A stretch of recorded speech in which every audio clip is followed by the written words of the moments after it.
can't believe I'm actually sitting here with you. It's a pleasure. And let me explain why to my viewers.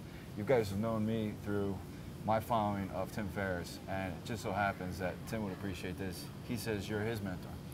You're the guy who wrote one of the best books of all time when it comes to traveling.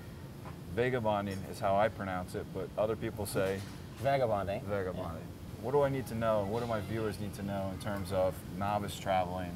Well, Vagabonding, the book, is really about attitude, you know, about how you have to see travel as something you can do. It's not more expensive than you think it is, and it's something you have to do now. Don't put it off for your whole life.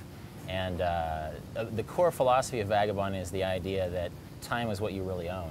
I'm catching Rolf on a fly because he's about ready to do an adventure that I'm very envious of. And I have to tell you, I wish I would have thought about it myself because I would have taken that idea. But sponsored by Boots and All, yeah. You are now going around the world with no baggage. That's right. What the heck? Why?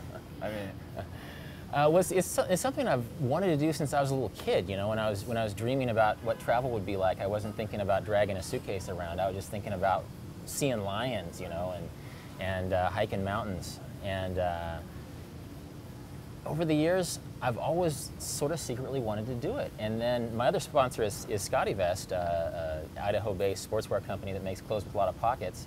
okay. And they approached me one day when I was just sort of in a whimsical mood, and they said, well, why don't you field test our travel products? And I said, well, why just field test them? Why don't you send me around the world with no luggage?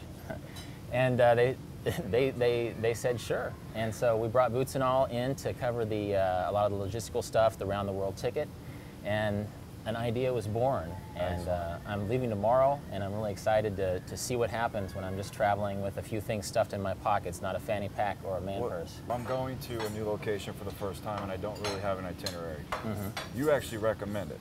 Yeah. Let the trip take its course? Mm-hmm. Yeah. Can you explain that a little bit? Well, it's sort of tied in with the notion that every day you travel, you're going to grow smarter and savvier. So if you plan your entire trip in advance, then you're sort of using the intelligence of your pre-trip self. Whereas if you show up and you're open to anything, then you might find something that blows your mind in the first day, and suddenly you're going off to this beach in this part of the country, and you're not beholden to whatever you had planned before. When you're picking your country, how do you decide which one you want to go to? Do you spin the globe and just point? Well, I've done that before, actually, on magazine assignment. I got sent to Russia, which is great. St. Petersburg is a fantastic city. I encourage people to go by their gut, you know. If they saw Lord of the Rings and fell in love with New Zealand, go to New Zealand. If you have always wanted to go to Djibouti because you thought the name sounded funny when you're in junior high, go there. Because I don't think it's really about the motivation so much as what you find when you get there.